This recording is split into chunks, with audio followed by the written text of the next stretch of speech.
You're listening to The Manning Report with your host, James David Manning. The news behind the headlines.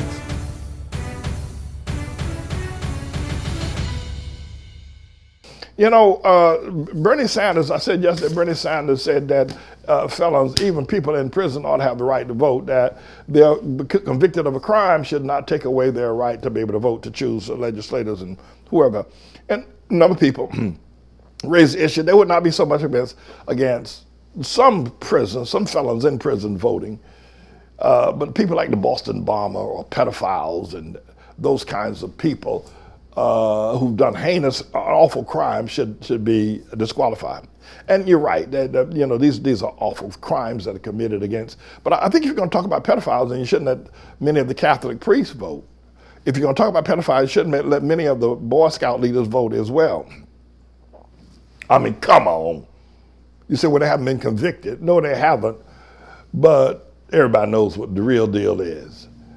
But, you know, now they're saying down in Florida that the state of Florida, which I was convicted of a felony in Florida, I didn't do it. I sound like that guy on Shawshank Redemption. I didn't do it.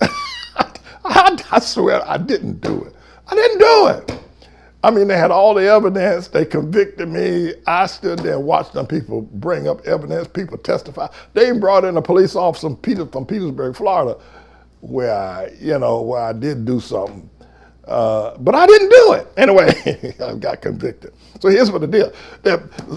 Bernie Sanders is saying that he slams Florida's bill requiring felons to pay court fees before voting as racist and unconstitutional. And what Florida is saying is that if you get out of prison, your voting rights can be restored, but you can't vote until you pay your court costs. Well, suppose the court costs $100,000. How you ain't got that kind of money that you can go out there and rob another bank or burglarize another house or sell dope. Where you get that kind of money from?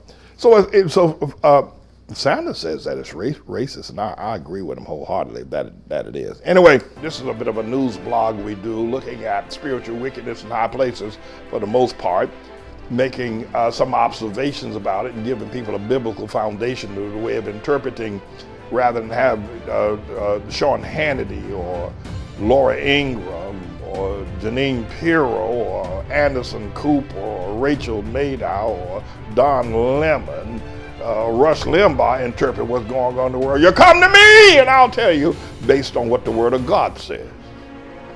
They'll just give you their worldly, sinful view. But the Manning Report will tell you what God has said, whether to say yea or nay, whether to go or to stay. You'll be led by the word of Almighty God. Come to the Manning Report on a daily basis to interpret the spiritual wickedness in high places, because there's plenty of it that's going on. And so I'm the Lord's servant, James David Righteous Rebel Manning, and I'm here to serve you with news and information.